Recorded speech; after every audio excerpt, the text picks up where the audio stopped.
हमको पहला चैप्टर रासायनिक अभिक्रियाएं और समीकरण पढ़ना है। तो आइए हम इस चैप्टर के बारे में जानने का प्रयास करते हैं। तो जैसा नाम है रासायनिक अभिक्रियाएं, तो इसमें हमारा पहला हेडिंग है अभिक्रिया। तो अभिक्रिया होता क्या है?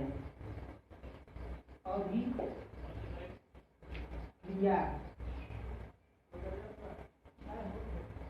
इसे हम क्या करते हैं, अगर हम देखते हैं दो पदार्थ, मान लेते हैं कोई दो पदार्थ है और हम दो पदार्थों को आपस में हम संयोग करा लेते हैं। इसे मान लेते हैं हम दो पदार्थ ले लेते हैं, एक पदार्थ हमारा जल है और दूसरा पदार्थ ले लेते हैं चीनी। एक पदार्थ हमारा जल है, दूसरा पदार्थ हमारा चीनी है और इन दोनों को हम आपस में संयोग कराते हैं। आपस में संयोग कराने के पश्चात हमको एक अलग पदार्थ प्राप्त होता है, जो जिसका गुण इन दोनों के गुणों से क्या होता है, भिन्न होता है। अर्थात कहा ऐसे पदार्थ, ऐसे दो या दो से अधिक पदार्थ जिनको आपस में मिश्रण करने पर या आपस में क्रिया कराने के पश्चात उनका जो भौतिक या रासायनिक गुण होते हैं वो मूल गुण से क्या होते हैं, भिन्न होते हैं। उन क्रियाओं को हम अभिक्रिया कहते हैं। तो अभिक्रिया के फलस्वरूप जिसे हम पढ़ते हैं रासायनिक अभिक्रिया। इस चैप्टर में पढ़ना है रासायनिक अभिक्रिया। तो रासायनिक अभिक्रिया होती क्या है? हमारा है रासायनिक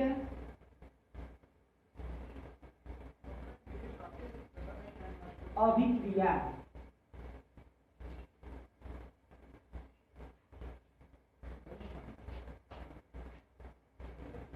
रासायनिक अभिक्रिया दो या दो से अधिक पदार्थ, अर्थात कहा जाए कि वे अभिक्रियाएं जिनके आपस में क्रिया कराने के पश्चात, वे अभिक्रियाएं उनकी आपस में क्रिया कराने के पश्चात जो प्राप्त पदार्थ होंगे उनके जो गुण होंगे वह पहले वाले गुणों से क्या होंगे, भिन्न होते हैं। इन अभिक्रियाओं को हम रासायनिक अभिक्रिया कहते हैं। जैसे हम क्या करते हैं, इनसे हम कोई धातु ले लेते हैं, या आपका मैग्नीशियम हो गया, इसकी अभिक्रिया हमने ऑक्सीजन से करा दिया, तो ऑक्सीजन को हम इस अणु के रूप में लेते हैं, O2 के रूप में। ऑक्सीजन से कराने के वजह हमको मिल गया MgO। तो यहाँ पर हमारा मैग्नीशियम या धातु के रूप में है या आपका गैस के रूप में है। और जो हमको जो मैग्नीशियम ऑक्साइड मिला है यह न तो धातु के रूप में है न तो गैस के रूप में है, अर्थात यह धातु का ऑक्साइड के रूप में है। धात्विक ऑक्साइड देख रहे हैं कि दो पदार्थ आपस में क्रिया किए हैं और आपस में क्रिया करने के पश्चात एक अलग पदार्थ बनाए हैं, जिनका जो यह जो गुण है इन दोनों गुण से क्या है, अलग है। इस प्रकार के हम क्रियाओं को हम रासायनिक अभिक्रिया कहते हैं। तो रासायनिक अभिक्रिया के पश्चात हमको पढ़ना है रासायनिक समीकरण। तो रासायनिक समीकरण क्या होता है? अगला टॉपिक रासायनिक समीकरण। रासायनिक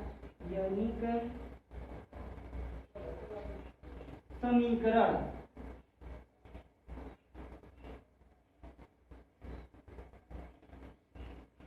अब देखिए रासायनिक समीकरण क्या होता है। इसे अगर हम कोई अभिकारक पदार्थ लेते हैं तो इसमें अभिकारक क्या होता है, इसको पहले हम अभिकारक को जान लेते हैं। तो अभिकारक होता क्या है? अभिकारक अच्छा, जिसे हम दो पदार्थ लेते हैं और जिन पदार्थ का आपस में हम क्रिया कराते हैं, जिसे हमने मान लेते हैं दो पदार्थ है A और B। अगर हम इन दोनों पदार्थों को आपस में क्रिया कराते हैं तो यह जो दो पदार्थ आपस में क्रिया करने वाले पदार्थ होते हैं, अर्थात क्रिया करने वाले पदार्थ को हम अभिकारक करते हैं। और दूसरा होता है आपका उत्पाद।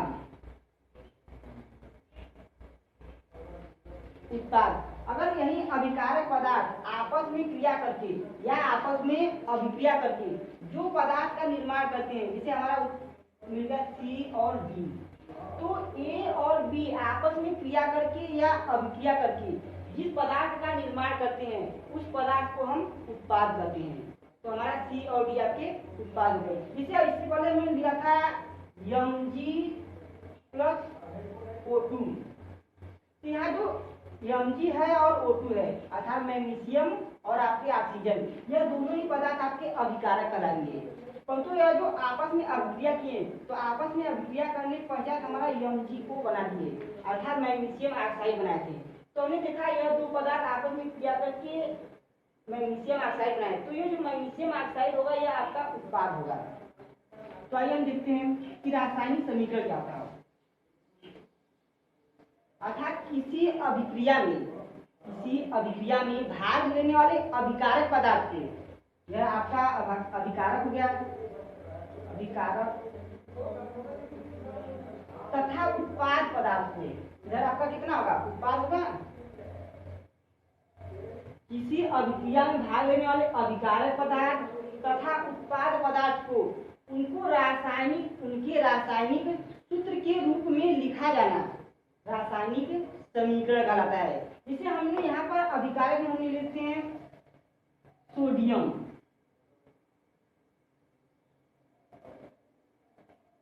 और हमने ले लिया जल,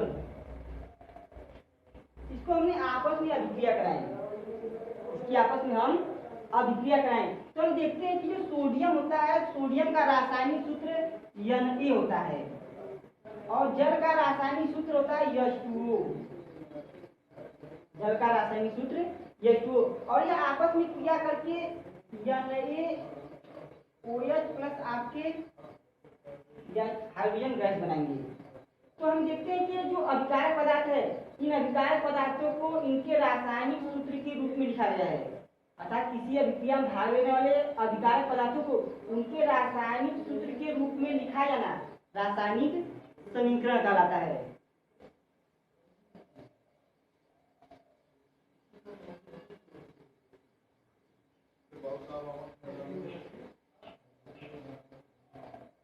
ऐसे कोई रासायनिक समीकरण हो गया तो रासायनिक समीकरण को हम किस प्रकार से लिखेंगे।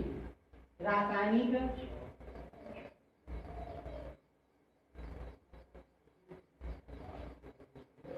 समीकरण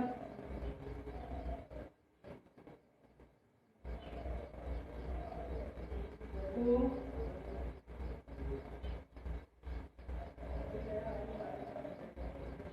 संतुलित रूप में लिखना। तो किसी रासायनिक समीकरण को हम संतुलित रूप में कैसे लिखते हैं। तो जैसे हमने मान लेते हैं ये आपका रासायनिक समीकरण है, तो मान लेते हैं हमारा रासायनिक समीकरण Mg प्लस O2 है और ये हमारा MgO का निर्माण करता है। तो जो रासायनिक समीकरण होते हैं तो ये इसमें आपके क्या होंगे, यह अभिकारक होंगे और जो O2 होगा यह भी आपका अभिकारक होगा।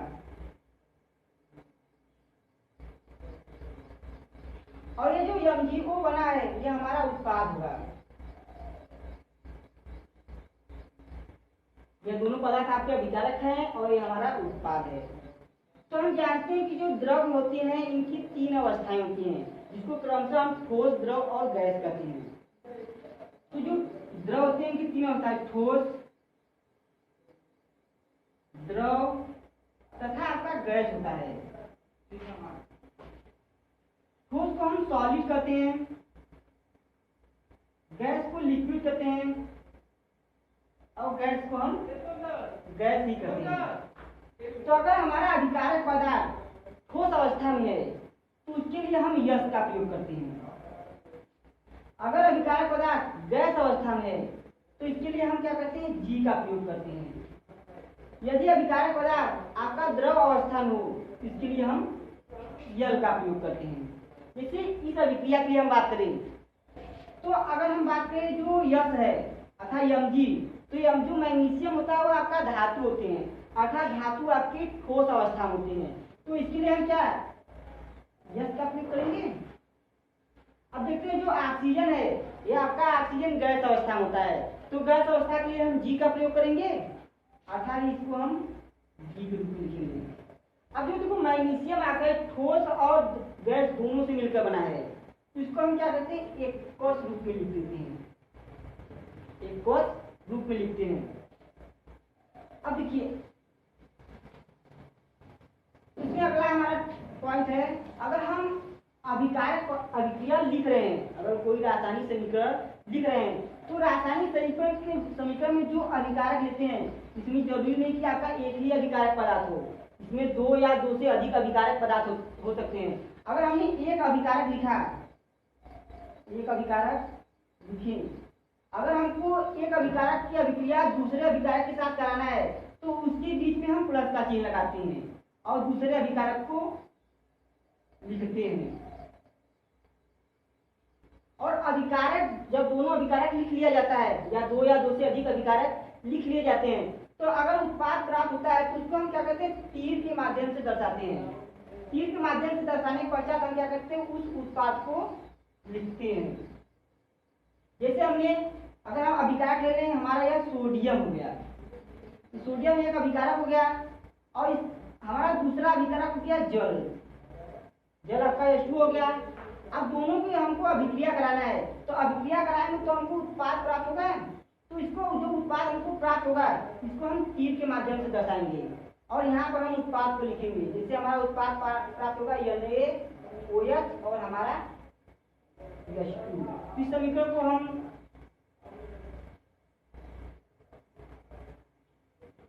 इस प्रकार से हो जाएगा। अब देखिए तो हम देखते हैं जो सोडियम है वो आपका ठोस अवस्था में है, तो भी हमने बताया कि ठोस अवस्था के लिए यह करेंगे। और जो जल है वो जल आपका क्या द्रव अवस्था में है, इसके लिए हम क्या करेंगे, यल का प्रयोग करेंगे। अब देखिए जो NaOH है यह भी आपका द्रव अवस्था में होता है, तो इसके लिए हम क्या करेंगे, यल का प्रयोग करेंगे। और जो हाइड्रोजन है यह आपका गैस अवस्था में होता है, तो गैस अवस्था के लिए हम क्या करेंगे, जी का प्रयोग करेंगे। हो गया। इस प्रकार से अगर रासायनिक संतुलित समीकरण को लिखते हैं तो अगला इसमें हमारा टॉपिक है कि रासायनिक समीकरण को हम कैसे संतुलित करेंगे।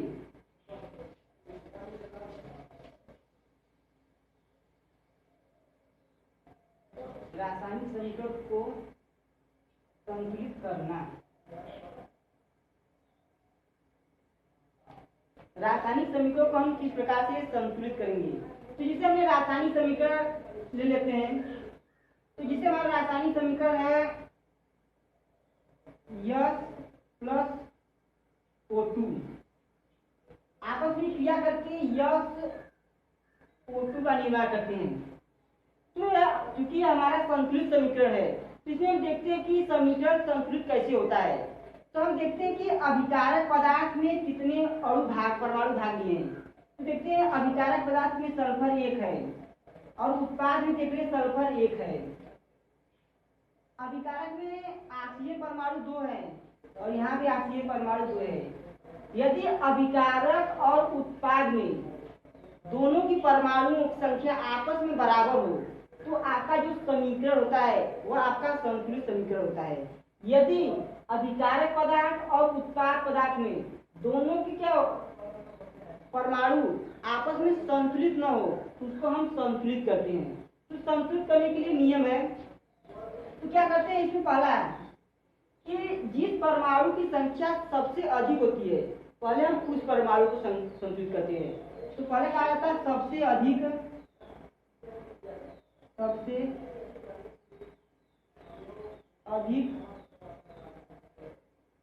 परमाणु को संतुलित करते हैं। जिसकी संख्या सबसे अधिक होगी पहले हम उस परमाणु को संतुलित करेंगे। उसके बाद हम देखेंगे कि जिसकी संख्या कम है उसका देखेंगे कम संख्या वाले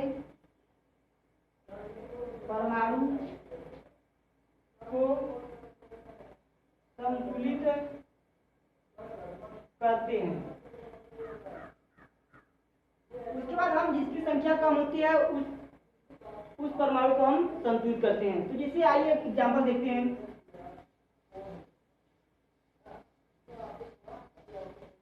तो जैसे अभी हमने लिखा था Na प्लस H2O, ये हमने समीकरण लिखा था। तो तो समीकरण को हम इस प्रकार लिखते हैं Na OH प्लस हमारा H2। इस प्रकार से हमारा समीकरण प्राप्त हुआ। तो हमको देखना है कि समीकरण संतुलित है कि नहीं है। तो समीकरण हम देखते हैं कि हाइड्रोजन इधर 2 है, इधर हाइड्रोजन 2 यहाँ है, 1 यहाँ है, इधर आपके 3 हाइड्रोजन है, परंतु इधर 2 ही हाइड्रोजन है। तो जब भी हम समीकरण को संतुलित करते हैं, तो समीकरण को संतुलित करने के लिए किसी संख्या का जब भी हम गुणा करते हैं तो उस जो यौगिक होता है उसके हम सामने गुणा करते हैं, न कि हम यहाँ पर गुणा करेंगे। तो समीकरण जिसे हमको यहाँ पर अगर गुणा करेंगे तो 1 का गुणा करेंगे तो 2 ही रह जाएगा। अगर यहाँ हम 2 लेते हैं क्योंकि सबसे अधिक संख्या हाइड्रोजन का ही है, तो हम यहाँ अगर 2 लेते हैं तो हाइड्रोजन यहाँ आपका 4 हो जाएगा। अगर हम यहाँ 2 करते हैं तो 2 दूनी 4 है, यहाँ 5 हो जाएगा। तो अगर हम यहाँ 2 करेंगे तो यहाँ से 2 यहाँ 2 हाइड्रोजन होगा, अर्थात 2 हाइड्रोजन यहाँ से और 2 हाइड्रोजन यहाँ से, 4 हाइड्रोजन हो जाएंगे। अब ऑक्सीजन देखते हैं तो ऑक्सीजन यहाँ 2 ऑक्सीजन है, परंतु यहाँ पर भी आपके 2 ऑक्सीजन हो गए।